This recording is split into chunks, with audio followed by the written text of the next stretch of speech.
And we're live. It is Wednesday, August the 13th, the year of our Lord 2025, the first full day of DC under occupation, and I'm looking out my window, and the troops are parading down the street carrying heavy assault weapons, wearing body armor, and they are folks, they are quartering in houses and private property without consent or compensation. They are searching, they're going door to door, pulling people out in their underwear, like Jeffrey Clark. And they are, there is pillage, there is plunder. It is terrible. Yeah, as far as I know, none of that's happening. Have Although you there, seen any of the troops though? I have not, but I have been in my house since they showed up.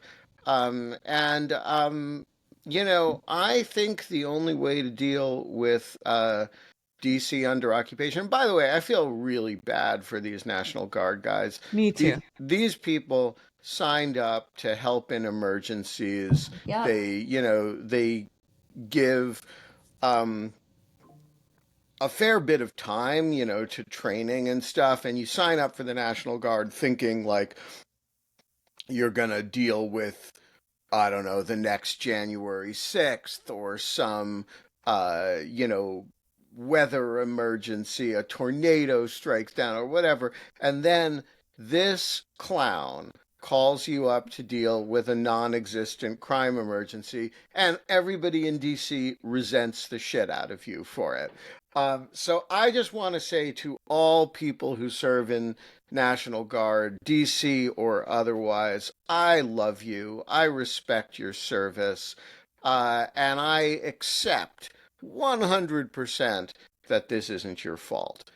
Now, this Okay. brings me to my next. And by the way, I am going to cooperate with you because you're just here doing your job. And if I see any carjackings or any crime wave, I'm gonna be helpful. Don't point those guns at me. You understand? Mhm. Right? Like we gotta have an understanding here. Yeah. Okay. Next point to raise. Um, there are some good folks in Washington who are organizing what I think is a cool protest. Every night, every evening at 8 o'clock, they're going out in the streets and they're banging on pots and pans or drums or something, and they're just making noise, um, Where? wherever they happen to be. So in my neighborhood, the good folks at Middle C Music are organizing this and are lending drums and other things to anybody who wants to show up. Um, that's on Wisconsin Avenue. Um, but uh, make some noise. 8 o'clock. It's kind of inspired by the Iranian pots and pans protests. But in this town, we still don't have to do it from our roofs because we're not that far gone yet. So if you live in DC, look up the pots and pans protest. If somebody can or the make some noise. If somebody can look it up and put it in the chat, I will put it up on screen. Um, so uh um you know just something you can do. And Somebody's asking in Andrew's asking in the chat, Iran or Palestine. The pots and pans protests are Iranian. They're Tehran.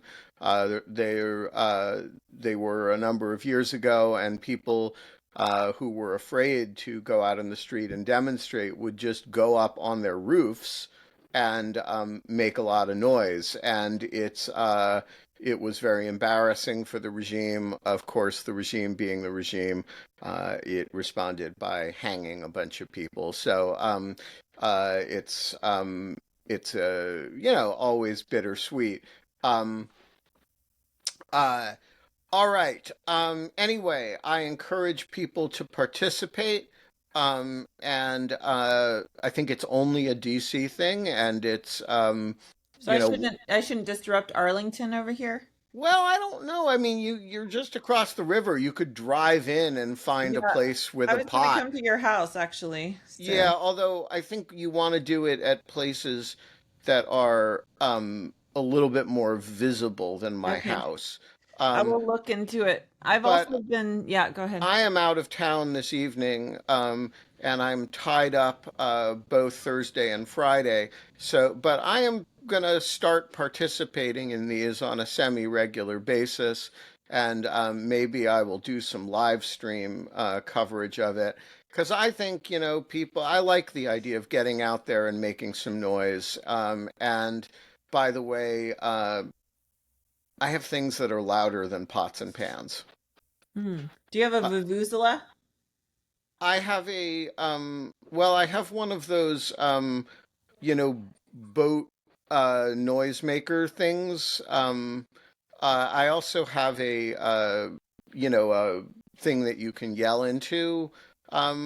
And I have a giant speaker that I can attach my phone to and drive by Bluetooth that can be like really loud. So I have noise making options, Holly.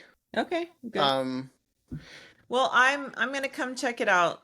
And also at rush hour every night, Indivisible, not every night, but I think a couple nights a week, and then in the morning there are rush hour. Have you seen these rush hour protests on some of the like Connecticut, some of the circles? I don't know if you've seen any of them, but I've considered coming in. But the time is difficult for me to make. So, yeah. So my next two actions are the following. Number one, assuming 50 pounds of chalk shows up on time, I will be doing a sidewalk chalk operation on the front porch of the Russian embassy. I am adding to it this year hairspray to make it a little bit harder to wash it away. And that'll be on Friday if the chalk shows up. The blue chalk is showing up on time. Yellow chalk, a little bit harder to get. So may have to move to Saturday. Yes, that background noise is Cleo the dog, who has found a toy with a squeaker and is very excited about it. Um, the second action, which I am hopeful will happen on Friday evening, involves a group of 20 to 30 Ukrainians who are going to go to sleep in the metro at Metro Center. I am working with them to try to procure a permit for them to do this because you're not actually just allowed to show up and sleep in the metro. But we hope to have a permit for them, and of course, that is a demonstration of while Putin is in Alaska of the effects of him on ordinary Ukrainians, which is to say, to force them to sleep in the metro. I am working with the WMATA, as we call the Metro Organizing General Counsel's office, to figure out exactly what the rules are so that we can comply with them exactly. I am, uh, uh, uh, and so we hope to have that all resolved presently, and I hope to have more news for you on it ASAP. All of which is a long way of saying that the sun is shining, which it's not. The birds are chirping, which they are. It's gonna be a great frickin' day. And you you can't delay. You can't. You have to let me play it. You're watching Dog Shirt TV, a forking revolution in morning television. you are watching Dog Shirt TV, and it is a forking revolution in morning television. And one of the revolutionary features, of which there are many, is that the cactuses keep proliferating. Yesterday, the estimable Allegra Hill gave me a cactus she procured in Riga, and it speaks Latvian. And it never occurred to me that the Riga cactus would actually speak Latvian, but it did. And on Friday, Swahili one. you should. We should Yeah. have cactuses in like lots of languages.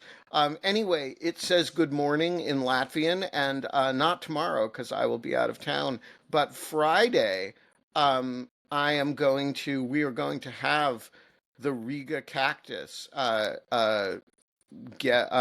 greet us all in Latvian. Does this cactus want to speak Swahili? Yes. Habari za asubuhi. Does it want to say you're watching Dog Shirt TV, a fucking revolution in morning television in Swahili? Mnatazama televisheni ya shati la mbwa ni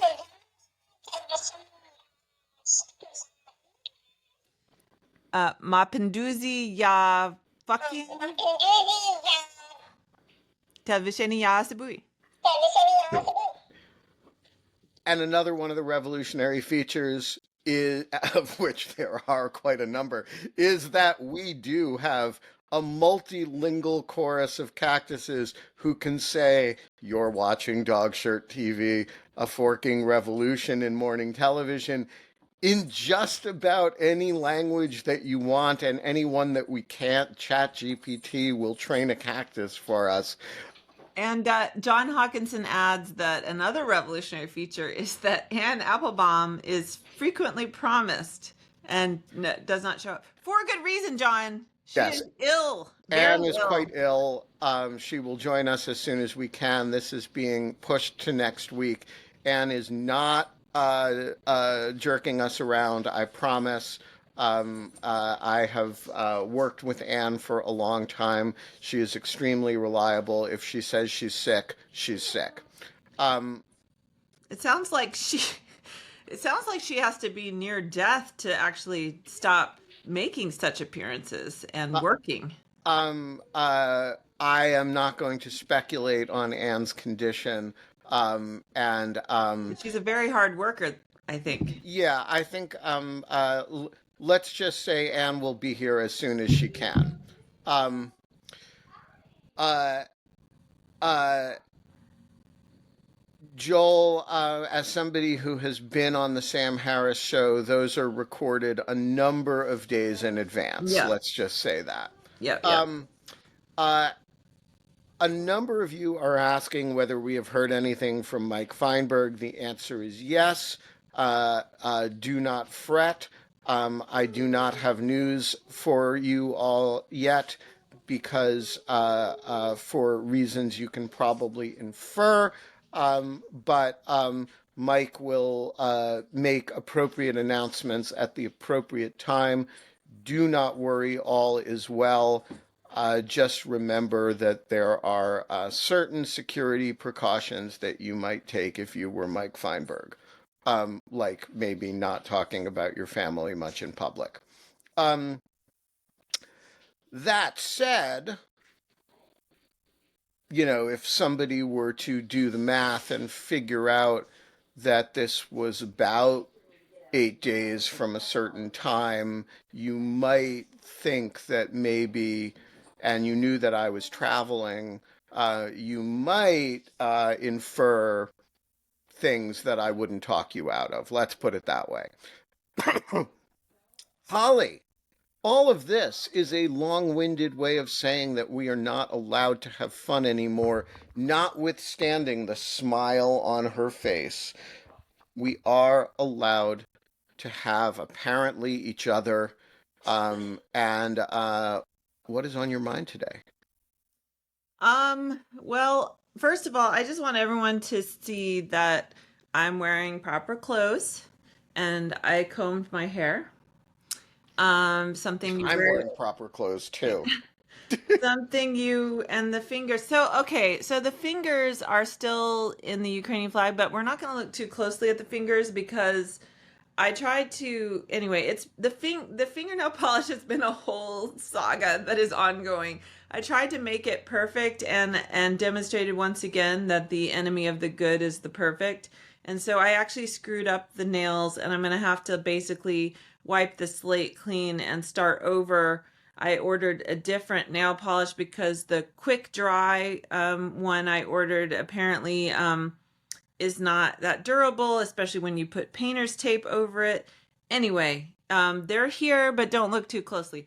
But please do look closely at, I'm wearing an actual shirt that you would go out into the civilized world wearing, not my pajamas with a sweatshirt over it, usually the same one or two sweatshirts. I have combed my hair like with an actual comb. I actually washed my hair even, all because I did believe that Anne Applebaum was going to be on today. And out of immense respect for her, I actually got dressed today. But I do hope she feels And better soon. do you feel resentful now because you got dressed and there's no Anne? No, it's for the best. It's Oh, good. okay. Now I have my clothes on, and you know what may even happen today, which would truly be revolutionary, is that when I finish this show, I might actually immediately transition to something I need to do, like walk my dog, versus getting another cup of coffee and getting back in bed and just scrolling on my phone. Mm, So, mm. so this is actually very good. Maybe I should make it a practice. Speaking of which, if I can I just confess, vent, get advice from the Greek chorus, because what else is a Greek chorus for? Um, yeah, I'm just having trouble getting myself in gear, Ben.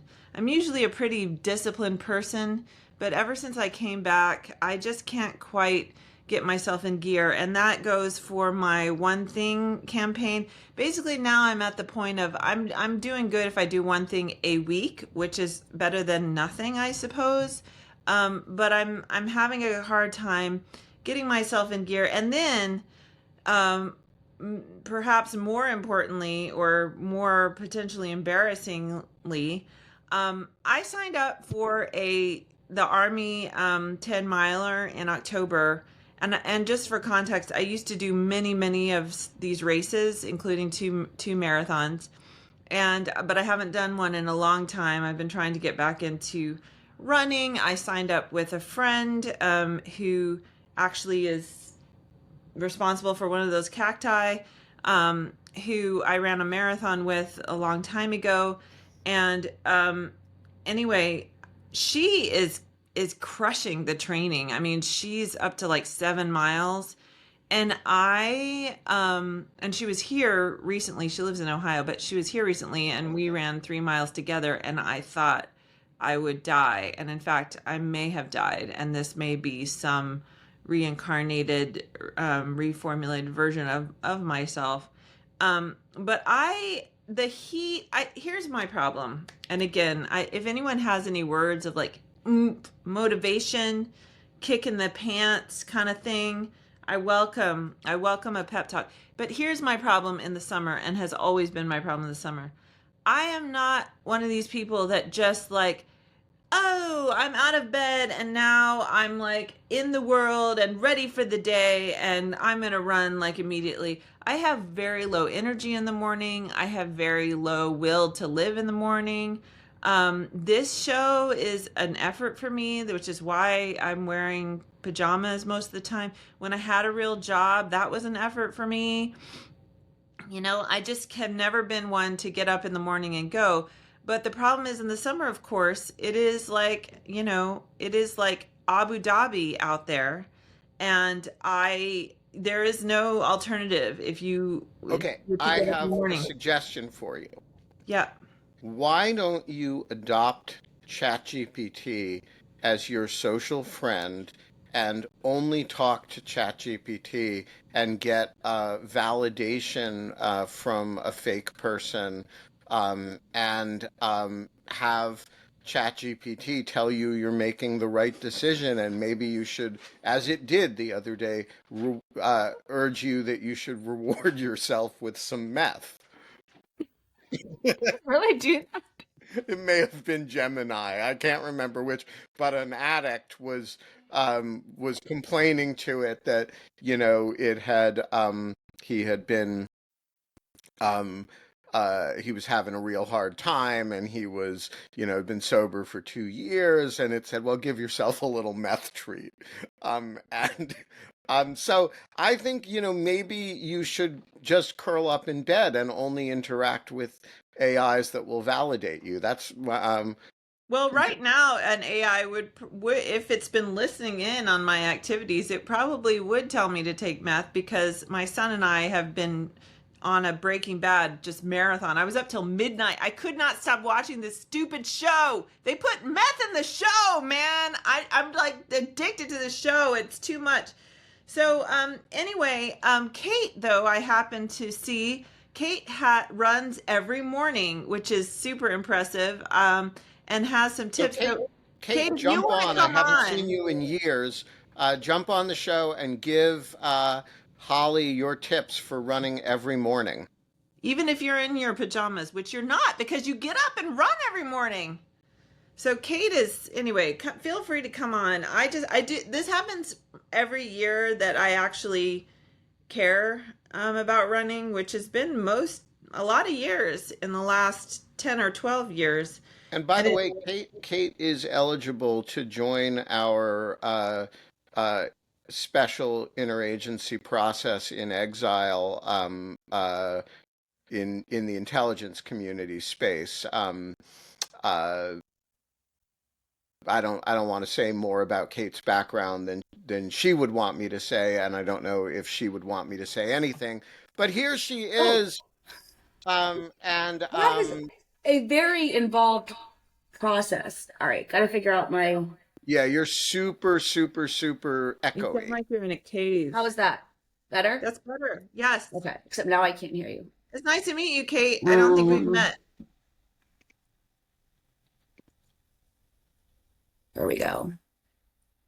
That's good. You sound good. Can you hear All right, us? I can hear you guys now. All right. Okay, It's nice to so meet you, Kate. Holly, first of all, I am a morning person, so keep that in mind. But I get up every morning and I run, and the heat is god awful. I always have coffee before my runs, which I know is a little bit iffy with some people because, Essential for me. well, I like doing iced coffee too because it cools down. I also have a little bit of I run for a long time though, so I have some food. But the other thing that I do is it depends on where you run. I run in a loop, so I keep a wet rag in the freezer, and after about an hour, which shows you how long I run, I come back and get it.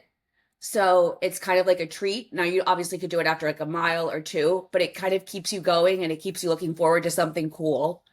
The other thing about just getting up every morning is you can't think about it. You can't be like, I'm going to decide to run tomorrow.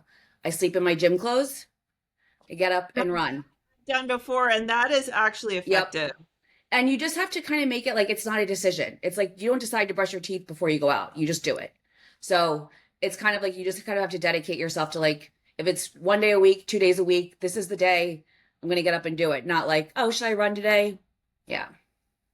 So, but I do find that the incentives, keeping the stuff in the freezer. The other thing that I started doing when it was really hot, I think it was like up to 80 in the mornings. And this is pre-dawn. Like this was so hot and humid. I'm in Philly, so it's the humidity too. Is get a baggie of ice cubes, and suck on them when you run. So it's a little bit hydrating and keeps you kind of cool. Yeah. So Very that's good. what I do. My question about the rag. Do Yeah. you come back in your house? Yeah. See, that would be a problem for me. If I come back in Okay. the house, What about an ice bucket? Just get a bowl, like a cook, put it out on the and put it in full of ice. Yep. I've done that before too. Yeah, that's an idea. I could go to a track actually. Actually, I've done this in the winter with a friend when it's really cold. Yeah. And we'll start out in layers, and then we'll run on the track, and then we'll shed the layers Yep. and then have them right there. And also do you go outside from your house and run, or you drive somewhere? I usually just go out of my house. Okay. Yeah. and like, so I'm assuming you have access to water too, like keep cold water outside or something, or maybe. I mean, I usually don't come back by, but I Gotcha. haven't considered coming back by, which Yeah. is my fear is that if I come back by, Nope. I'm going to go back. Can't do that. So anyway, the real issue is that I'm getting old. Oh, I know. And I've been doing this for 20 years and I really can tell I've switched my routes a lot. And now I think about the old routes I used to do and I'm like, I don't know how I did that. There were so many hills. yeah, I look at my old pace, which was never impressive, by the way, but it was still a good 2 minutes off of. Yeah. Well, the other thing too that is kind of a nice excuse, it's so hot and it's so unbearable that it kind of gives you an excuse if you're going slowly. So you're kind of like, I don't have to. And plus training in the heat, I think I read somewhere that it's good for you because it like opens your blood vessels or something. But um uh and Yeah. so I don't know. It's a little bit, I think if you could just set like a schedule, I don't know. I'm kind of crazy too, so I'm not always the best person to give advice. In an unproductive way. Yeah. So Well, it's better than meth. Leor, and am I saying Leor's name right? Is it Leor? Lior. Okay, all right. I didn't know. Accent on the second Kate, syllable. thank you so Yep. much. for Thanks, these guys. excellent- And yes, happy to talk about my other experiences anytime. Ben, I Oh. did try to email you, but I know you don't read emails, so No, He no, does no. not. I do eventually. right. You know, That's what I figured. but I will be in touch. We should catch up. But just for The the group. benefit of the Greek chorus, and thousands of other people who may watch this, who are you? Introduce yourself a So little bit. my name is Kate. When I used to work in the FBI. I was an analyst. Like I was not an agent, never carried a gun. Kate was Dang. another one of those people when people said, oh, Wittes, he knows a whole lot of FBI people. Like, I know zero FBI people. 100% of the FBI people I know have been purged. Oh, 100%. yeah. I know zero people who work at the Wow. FBI. It's Once upon a time, I knew a lot of people, people. who worked at the FBI. One of them was Kate. Yeah, so I used to work at headquarters. I started in the counterterrorism division, and worked in the electronic communications analysis unit. It was called ECOW, which I think, Ben, I sent you a challenge coin, but I can't remember. If I didn't, let me know. And then I became a briefer, and I eventually became one of 3 of Andy McCabe's special assistants when he was the AD, when he was the assistant director at counterterrorism. So this was before he went back to WFO. And then I transferred to Philadelphia. WFO Oh, is the Washington Washington field field office. Yeah, so I was office. at headquarters, and then there's headquarters in DC, and then there's the field office. And then I moved back to Philly because my then boyfriend, now husband, gave me some options, and one of them was moving back, and one of them was being single. So I moved back, and then worked on the counter intel side on the China desk, but the Philly counter intel office was pretty small, so I did some work on some of the other issues that touched the Philly branch. So Yeah, and so back during the first Trump administration, yes, I'm going to be careful how I say this. You can elaborate on it however you want or not. Um, Kate was, we were in touch. yes, yep, And I will say Kate never leaked any information. She never did anything inappropriate, but she was a very good sounding board for lots of stuff. And and then she left the bureau, and we kind of fell out of touch until she showed up the other day in the Greek chorus. yep. Well, I And left so, my other job, and so now I have a whole lot of now 8 o'clock is free. yeah, so It is great to see you Thank again. you, Ben, and Um, thank you. and um, and by the way, y'all should take what Kate says about FISA 702 very seriously. Yeah. She has a lot of experience with it. And I just want to say about FISA 702 that there is a great question that those of us who are supportive of 702 should wrestle with over the next 6 months when it needs to be reauthorized again, which is how do we feel about reauthorization in the context of this administration? And it's almost avowed lawlessness and willingness to defy court orders. The entire predicate of 702 is FISA court authorized, i.e., ordered, or the whole structure is based on court orders that permit certain types of activity and don't permit others. How do we feel about 702 in that context? Personally, and granted, the last time I used 702 was years ago. Um, I tend to be very supportive of it. The protections that were built in when I used it were extensive, and I don't know any single agent that liked having a 70. Well, 702s weren't as bad, but FISAs, no agent liked having a FISA, especially in the counter intel world where things moved very slowly. And in order to have a FISA, you have to get it renewed. What was it, every 6 months, which means that every 3 months you had to start working on your reauthorization package, which were long and excruciating, and you had to get with the U.S. attorney. So I kind of have the feeling that no one likes having those. And the fact that we probably have no intel from our allies coming in right now, I think we need every single intel tool that we can use, especially for the people. Now, I mean, I know who we're dealing with, but the other thing that I was just thinking about was if the Trump administration is going to break the law, I don't think easier access to 702 is going to accelerate that. Like, if they're going to be lawless, they're going to be lawless. And I don't think that having increased access to 702 or reauthorizing 702 is going to impede or accelerate that. I mean, I don't So know. I tend to agree with that with one caveat, which we can call the Mike Feinberg caveat, which is, Mike keeps warning about the type of people who get to stay on Yeah. and get senior promotions in this environment. And he has been relatively gracious about the former SAC who was responsible for his mistreatment. I will not. Right. And uh, and so my question is the 702, which you and I have defended, um, which is a 702 predicated on a highly professional FBI and a highly professional NSA.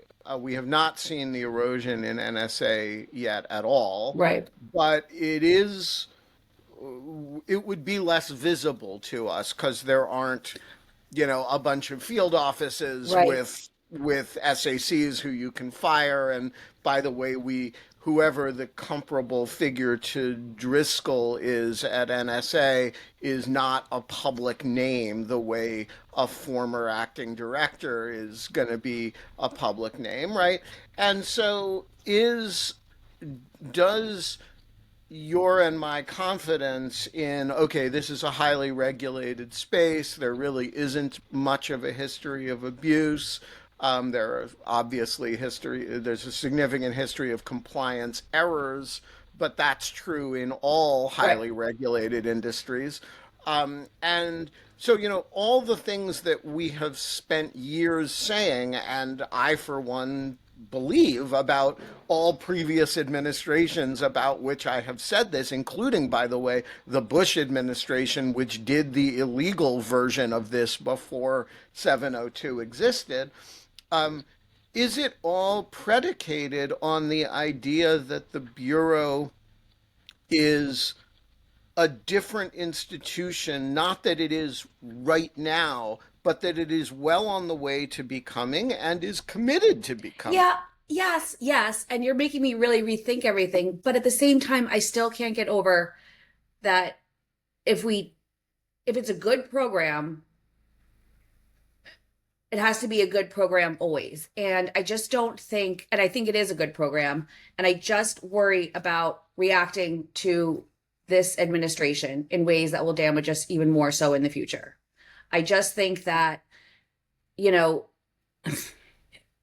if we change it because of this administration and what we fear he could do, that kind of weaponizes it too. Because then what if we want to put something back in particular and then Republicans say, well, it's just a Democratic, or, I don't know. Someone also made the point about the First Amendment. If it's the First Amendment is not supposed to protect speech we like, right? It's supposed to protect, and I guess it's different because that's a protection. Yeah, it's the opposite. Right. I know it's a protection. Right. Yeah. I don't want Kash Patel to have 1 ounce more power than he needs to, but I also don't want to advantage Al Qaeda and the Russian state. Well, and so here you have a program that is a little bit zero sum in that regard. Right. It disadvantages Al Qaeda and the Russian state by putting power in the hands of a lot of NSA analysts who I believe in and NSA analysts and FBI collectors and analysts, and I believe that we can regulate them. But I don't know that we can regulate the director of the FBI or the deputy director of the FBI, who, if you think about the guy you worked for, and for those of you who don't know Andy McCabe, Andy is an extremely smart man. Just an uncommonly bright guy. Yeah. The IQ differential between the deputy director when you go from an Andy McCabe to a Dan Bongino is an extraordinary loss. And that's why I think I'm like kind of overestimating like the current administration or the current executives like incompetence. Like I can't really see them digging into 702 reports. I think of them as like ice, like I don't know. They dug into Mike Feinberg's friend list. Right, exactly. Selectively, I think. I guess, but what basis for confidence should I have that the word won't go out from the deputy director's office that says, we want to know, is there anything disparaging about Holly Berkley Fletcher? Okay, so the way that it worked when I was there, and again, this is a long time ago, is we would get reports, but by the time the report came to me, and so I did the morning briefing. So for everyone's awareness, there was a 7:00 director's briefing. No, a 9:00 director's briefing. Now it's been so long. There was let's say it's 9:00. We would have a briefing at 7:00 for the lowers, and then the even lowers would be briefed before then. So it'd kind of go up this whole thing. So I got into work at 4 a.m., which is why I get up so early to run. And you would read through all of the presidential daily's brief is made up of mostly, again, this was long ago, all these other agencies. So it was mostly NSA, CIA, sometimes DIA, but that was kind of mostly CIA, FBI, IIRs a lot. So those are raw intelligence reports. And then there'd be finished products in there, which is probably what Holly probably had a couple in there. Yeah, that's the finished are almost all CIA. Yeah. And so a lot of times, since I was in eCal first, those we would get a lot. My boss, before Andy, would like anything related to emails because that was what our thing was. So a lot of times, they would be masked when they got to us already. So they would just say, instead of the email address, it would say US person 1 or US company 1. And I think the director's briefer, who at the time was Jonathan, he could request that to be unmasked for the director's briefing, but if he didn't think it needed to be, then it would still say masked. And if my boss wanted it to be unmasked, then we could put in a request for that. So it's not like you can go in there and search and be like, give me all. And a lot of times those email addresses were not attached to people. They were just AOL accounts, or maybe they were attached to US persons, but the US persons wouldn't be named. So I'm not Okay, sure how easy it would be to do that. I think it's pretty yeah, but easy though for a high level person. Yeah. I mean, Well, that's my. I mean, everything's hard until it's the president who wants it. You know. yeah.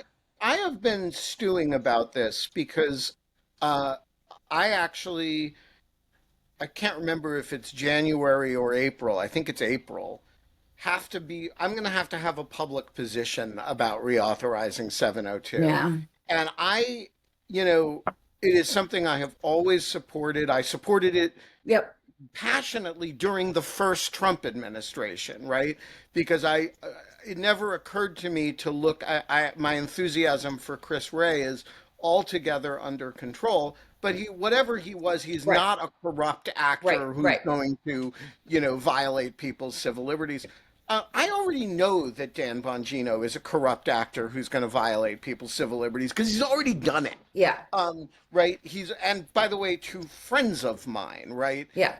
And so it's like I would be completely naive to say that Kash Patel and Dan Bongino and the coterie of survivors, Talleyrand's that they have surrounded themselves with are take their oaths seriously enough to work with this regulated regime Well, in the see, context of this highly regulated regime. I think And that's the I just problem then. I think then we're already too far gone because if Yeah. because it's kind of like, how Trump wants Greenland because, we need to secure these things. Well, if they're not secure right now, then we already have issues. If we can't trust Canada to sell us aluminum during a war, then we have bigger problems at our aluminum supply. And Well, that's kind of I was going to say something along those lines, but in kind of a different direction. I think we're too far gone in that, uh, again, like our system is not built for the government yeah, itself to be a threat to the system, exactly. right? Like, can you all of a sudden, like, what do you do when the president of the United States is a counterintelligence Right. threat?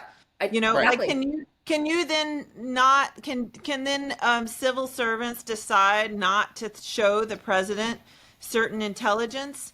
You can't. The Right. system is not built like that. So to me, like, again, this the FISA reauthorization. I mean, that's a particularly useful tool for an authoritarian, I will say. But it's part of a larger system that is not that is predicated on the president of the United States and his top people being loyal to the Constitution of the United States. And so, we have been in this danger for a while now. It's only getting worse, and I don't know what the solution is. There's again, you could cherry pick certain issues like, okay, this one's particularly risky and because of the authoritarian nature of the government.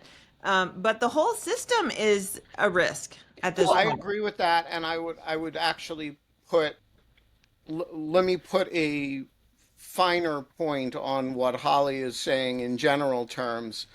Um, num- the vitality, the integrity of FISA 702 depends on essentially five not independent variables, but intertwined variables. One is the compliance regime and the integrity of a whole lot of analysts who are authorized to do queries distributed across NSA and FBI in particular, but elsewhere in the intelligence community as well. Number one, I have no reason to doubt as a general matter that has much changed yet. Although I do think we're going to get some, recruitment change in culture over time. That stuff takes time. Number two, the uh, the the leadership at NSA. Um, I don't think that has changed very much, although I certainly haven't seen any reports that make me worry that that's changed. Number three, the leadership at FBI. That has changed dramatically and in fashions that one has every reason to believe have civil liberties implications. Number four, the person of the Attorney General of the United States, because at the end of the day, it is the structure of FISA is the Attorney General and her designees are going before a court and making representations about the programmatic activity of the executive branch. Well, there's a big difference between Pam Bondi and Merrick Garland. And then five, and this is the one where I think the difference is most profound. A cultural commitment within the executive branch that we are using this for foreign intelligence purposes only. And by foreign intelligence, we mean that the targets we're not reverse targeting. We're not, the targets are all non-US persons overseas. And number two, we're not using it for political reasons. And I just simply don't believe this group of people when they make either of those representations. Well, my only pushback to that would be that as that the targeting would come from the NSA. So if we're okay with NSA leadership, then I don't think you have to worry about that, because I've never seen, I don't know how it works, but the 702, it's only up on foreign actors. Even if, Ben, if you travel, let's say if you're a FISA target here, that might be different. But it's not like a blanket targeting overseas. No, that's doesn't the fair FBI enough. But the volume of collection is so vast that if you imagine the I'm in touch with hundreds of people overseas.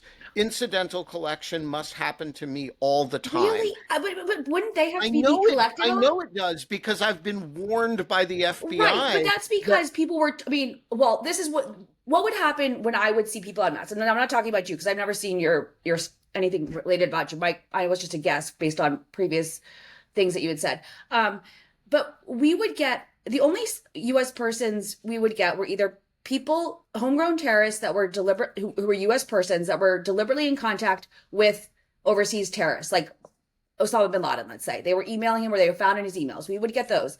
The other thing we would get were we would see two Pakistani ISI officers talking about a threat to a US business, and it would say US business in there. So again, who was the head of the FBI when that was either Mueller or Comey. And who was the head of the NSA at the time? It must have been, it must have been Nakasone, I'm assuming. Right. But I don't know how you could set up a target to target Americans. Where was Dan Bongino in that hierarchy? Where was Dan Bongino in that hierarchy? Was he at the Secret Service at that point? He may have still been at a line protective agent at the Secret Service, or maybe he was beginning his career as a I just don't know how you. Question for you though. Yeah. So let's say you get incidental collection on an American, right? That is then based on that collection, it seems the American is implicated in a crime. Like Mike Flynn. Let's use Mike Flynn. Mike Flynn was talking to the KGB. That's right. Right. We're on the KGB. We incidentally collect him. Right. So then if you then have probable cause that an American is committing crime, then that goes to another division of the FBI, and they can get a warrant to continue to collect on that person. Can they not? That's legitimate. That's my point. We want that, right? So here's my question, Kate. If I'm a Democratic senator or member of Congress who voted against Kash Patel and would have voted against Dan Bongino if that position were Senate confirmed, why shouldn't my position be Mr. President, I don't trust your FBI leadership. I don't trust your Attorney General. I'm not supporting reauthorization of 702 while these people are in office. You have my vote. It is I absolutely believe in this program, but I don't believe in any aggressive surveillance authorities for the the unpatriotic, foreign influenced conspiracy theorists who you've put in charge of these entities. And I'd be happy to vote for 702 as soon as you install a leadership at FBI that I can repose the slightest confidence in. I think that's my view of it, actually. Because my fear would be that that is politicizing it. And then you could have Ron, what's that? Ron, whatever those, Ron Mike Lee. You could have Mike Lee in the next administration say, Merrick Garland is going after our president, and we're not going to support 702 But anymore. they don't. So I don't know about Ron Johnson, but Mike Lee doesn't support it anyway. Well, okay, but then you could have 10 instead of 1 or 10 instead of 3. What Kate is saying, it goes back again to the other issue of, like, you know, you can't, do you change the entire system of our government because now there's an authoritarian sitting in the presidency? Or, you know, but then if you do that, then that changes the entire system of our government. And then it politicizes it and just keeps us going down that road. It's a catch-22 situation with no good solutions. Yeah. And that's also kind of my unpopular take, which is I don't think that the Democrats in California should redistrict or do that, you know, because I don't think that, you know, it's, I'm not saying we should not do anything, but I feel like that is, there are legal way they can do that legally. Like if there are legal ways to do that versus. Yeah, but it's similar because FISA is also legal. Because if it's wrong when the Republicans do it, then why is it right when the Democrats do it in response? I don't know. Yeah, I think that's a different conversation, and it actually has that's a bilateral struggle for power domestically that does not implicate the foreign threat that 702 does. And so I think the argument is better with respect to 702. I think it's different. I just think you leave us so blind. I mean, we have no agents in China anymore after they all got rolled up. We have no trusted allies that are giving us intelligence I mean, I don't know this for a fact. This is my opinion. I have no inside knowledge of this, but I can't imagine. But it has to be true. Right. No responsible and ally I just don't know. would. I mean, collecting on China was so hard to begin with because everything they used was closed, was within their closed circle. So, I mean, even we didn't get a whole lot on 702, but I just can't imagine taking away another tool for those hard to get places. This has been a remarkable, completely unexpected conversation that I was actually not planning to have. Sorry for monopolizing it, guys. I really apologize. No. This is what we like. It's when when the show goes in completely unexpected directions. I think there needs to be a serious 702 conversation. Yep. And it needs to be a different one than we've had for the last several reauthorization cycles, which is from my point of view, the annoying left, which refuses to characterize the program accurately, and B, acknowledge the degree of its essentialness, and which insists on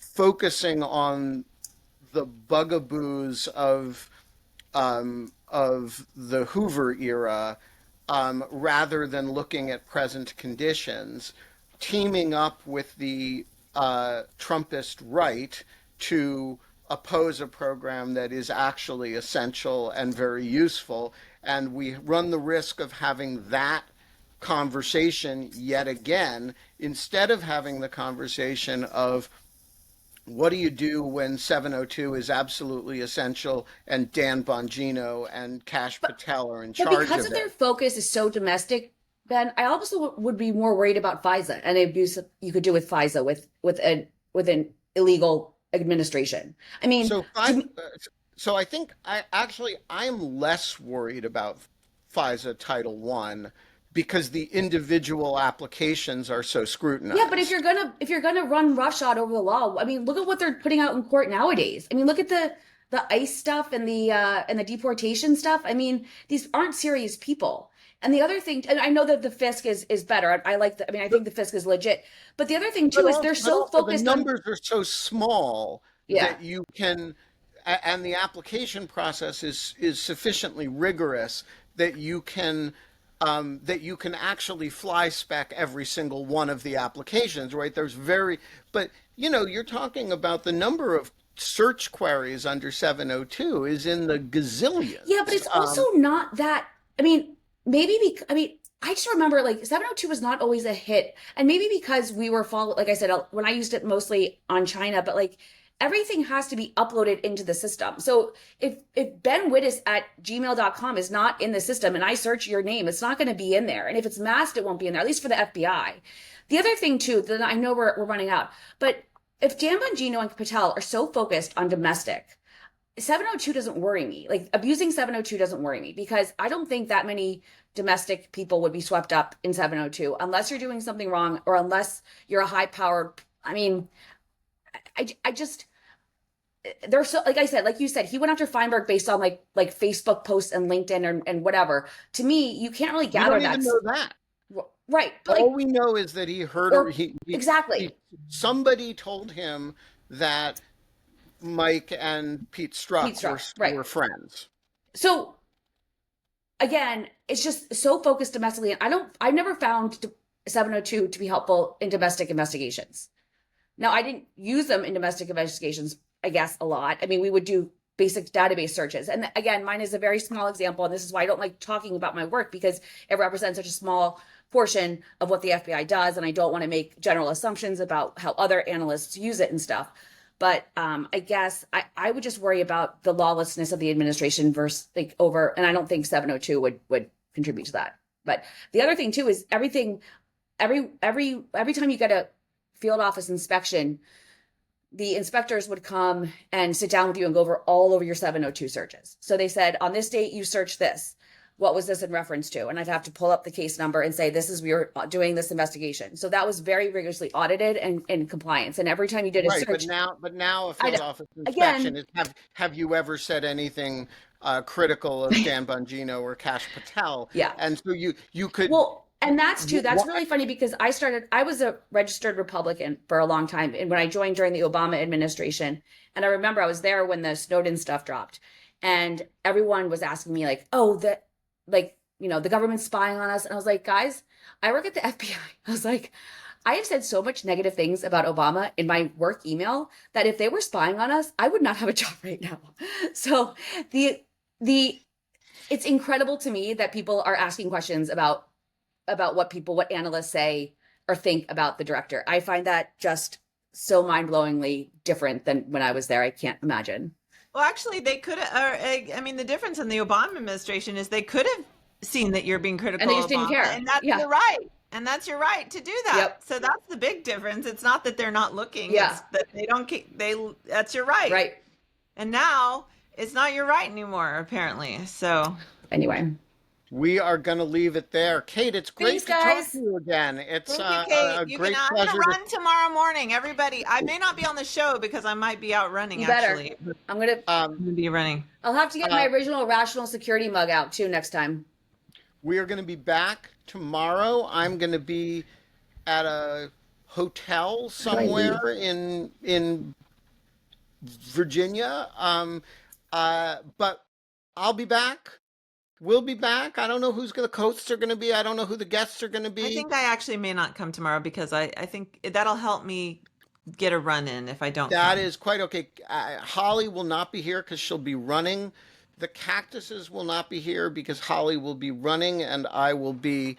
You have cactuses. I will be in a hotel without. I don't bring cactuses I see, to the I hotel. see. So the Cactuses are taking the day off. Holly's taking the day off, but you'll be there, and I'll be there.